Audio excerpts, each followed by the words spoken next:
안녕하세요. 김선진 변호사입니다. 오늘은 가맹계약상 숙고기간의 단축 가능성에 대해서 살펴보겠습니다.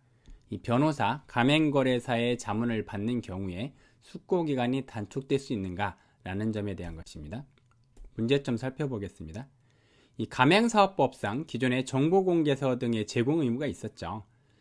먼저 정보공개서와 임금가맹점 현황문서 이것만 살펴보면 이 두 가지는 제공 후 14일이 경과해야 가맹계약의 체결 등이 가능했어요. 이 가맹계약의 체결 등 요건 뭐가 포함된 거냐? 계약서 작성은 당연한 것이고 가맹금 수령도 포함이 됩니다. 또 하나 가맹계약서도 사전 제공 의무가 있었죠. 변경 전에는 가맹계약 계약 체결 전에만 제공하면 됐는데 변경 후에는 사전 제공 의무는 여전히 있지만 그 기간을 14일 전으로 변경했습니다.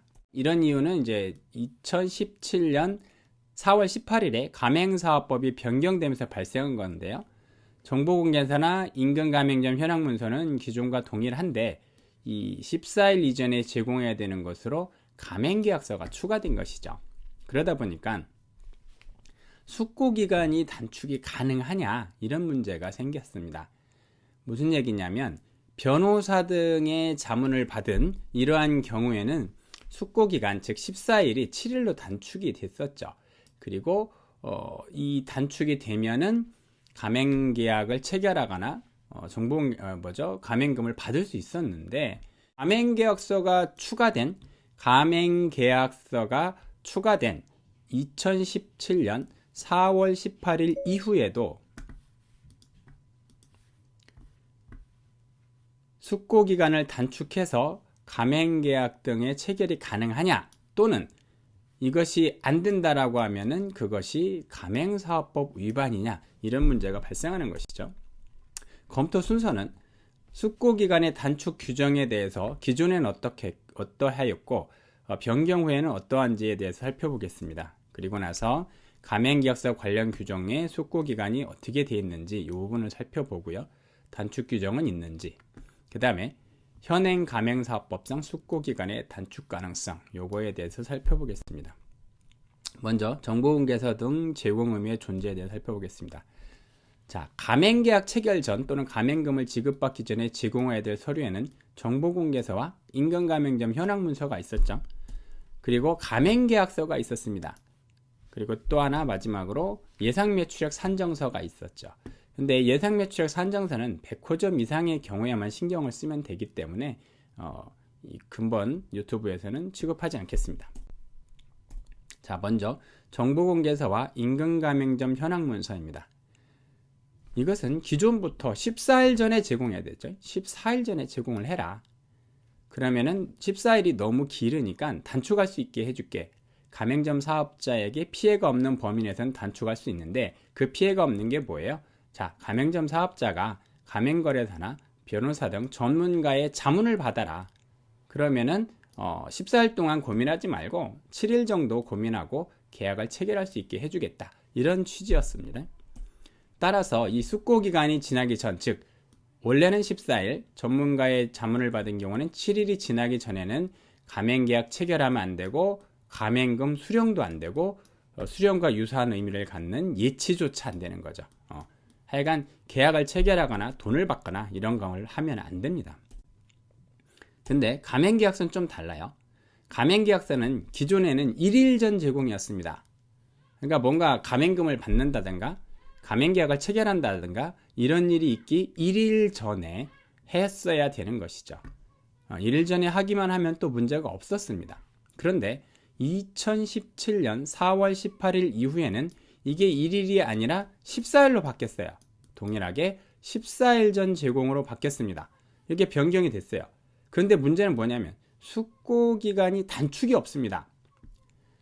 정보공개서와 임금가맹점 현황문서는 14일로 정해놓고 그죠? 정보공개서와 임금가맹점 현황문서 이 두 가지는 원래는 14일이다. 근데 좀 너무 길으니까 단축시켜줄게 7일로. 조건은 전문가의 자문을 받아.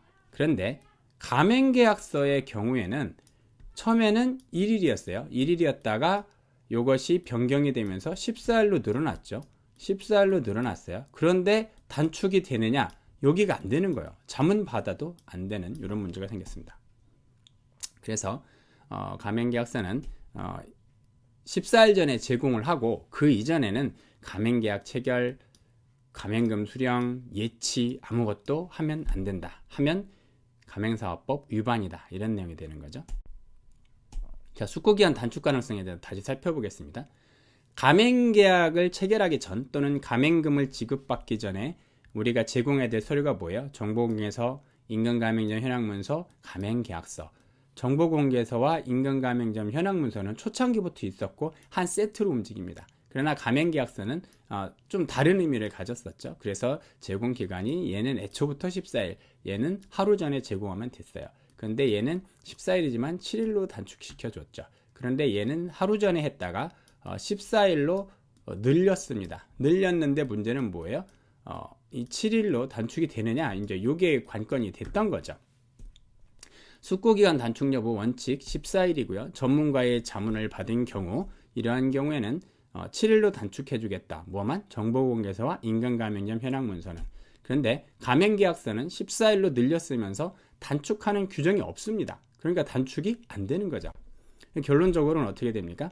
정보공개서와 임금가맹점 현황문서는 단축이 가능하다. 어떻게 단축하자는 것이냐? 14일에서 7일로 단축해줄게. 조건은 뭐냐? 자문을 받아. 누가? 가맹점 사업자가 자문을 받으면 허용해줄게. 이런 의미였어요.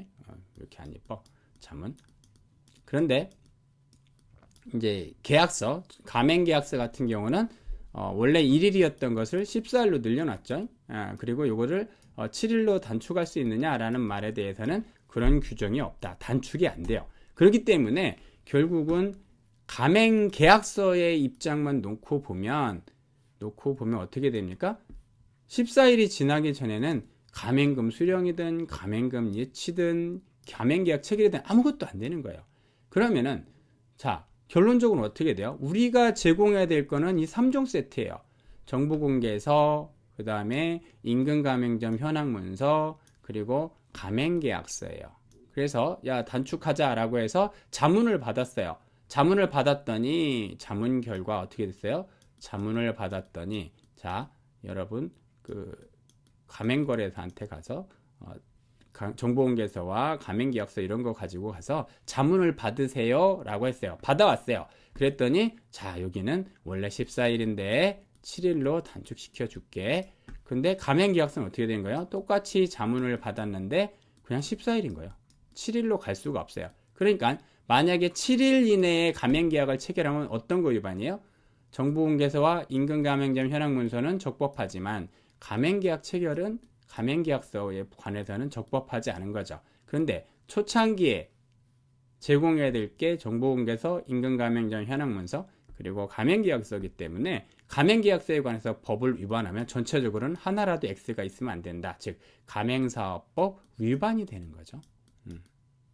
그래서 현행법상은 정보공개서, 가맹계약서 3개를 제공해야 되기 때문에 이 3개를 제공하고 나서는 반드시 14일이 경과해야 돼요. 14일이 경과되지 않으면 가맹사업법 위반이 됩니다. 다만 이렇게 되겠죠. 자, 정보공개서와 임금가맹점 현황문서를 제공하고 7일 이내에 계약 체결을 했어. 그렇기 때문에 너는 전문가의 자문을 받았는지 따져봐서 오케이, 요건 위반이 아니네. 그런데 가만히 보니까 가맹계약서는 단축 규정이 없네. 그런데 왜 7일 만에 했어? 이건 위반이네. 이렇게 되는 거죠. 그래서 공정일부터 가맹계약서를 14일 이전에 제공하고 가맹금 수령이나 예치, 체결 이런 것들은 14일 경과하기 전에 하면 안 되는데 너는 가맹계약서에 관해서는 가맹사업법을 위반했어. 이렇게 나오겠죠. 정보공개서는 문제가 없겠지만요. 예, 이상입니다. 그래서 이처럼 그 법이 바뀌면서 사실 뭐 가맹본부나 가맹점 사업자의 잘못은 아니고요. 이 법이 바뀌면서 가맹계약서를 14일 이전에 주게 해놓고 단축 규정을 또 적용하지 않는 입법의 오류로 인해서 입법의 미비라고 볼 수 있죠. 현행법상 가맹계약서를 제공하고 14일이 지나지 않으면 가맹계약을 체결하거나 가맹금을 수령할 수 없고 이를 위반하는 경우에는 가맹사업법 위반이 됩니다. 여기까지 하겠습니다. 감사합니다.